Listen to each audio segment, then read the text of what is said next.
Hey, as we finish up week 3 of a disciples devotional, I want us to think about the 4 things that I pointed out about spiritual development. As soon as we meet Jesus, we are on a developmental path.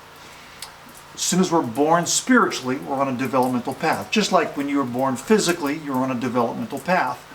And the scriptures kind of parallel physiological growth from an infant to a baby to a child to an adolescent to an adult. The Bible talks and uses that metaphor as a way to help us understand spiritually we should be maturing as well. I pointed out 4 things. Number 1 is that spiritual development, spiritual formation, growth is not automatic. It's not automatic. It's natural. It's a process. It makes sense just like a child grows, but you can be, they say you're only young once, but you can be immature forever. That's true spiritually too. You're young spiritually because you just accepted Christ, no matter how old you are, and you can stay in a very infantile place, in a very adolescent place, in a very juvenile place, if you're not engaged in the process, because it's not automatic. It's not going to just happen. Number 2, it's a process. It takes time to grow spiritually. Number 3, spiritual gifts are not the same as spiritual development, which we can be very attracted to, enticed by spiritual giftedness. But we've got to make sure there's spiritual maturity that backs that up.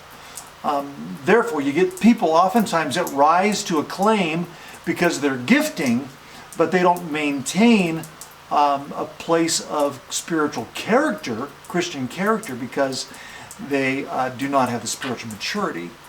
And lastly, it takes discipline. A disciple is one who is disciplined in their pursuits. And so you've got to evaluate for yourself where you are in terms of your own discipline, because the discipline helps the other 3 come into place. It recognizes that it's not automatic, and so discipline moves it forward. Discipline is what prevents a gift from being dominant and not monitored, not calibrated by maturity. Discipline helps the process keep moving.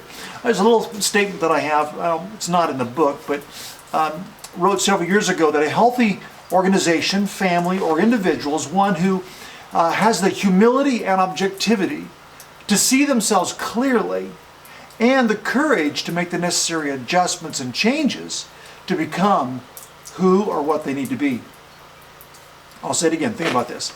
A healthy organization, church, any organization, family, or individual is one who has the humility and objectivity. Those 2 things go hand in hand, and we're continuing to talk about them throughout our study.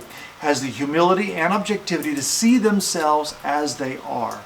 Problems, warts, flaws, issues, baggage, all that it is, you've got to be willing to see that you really are.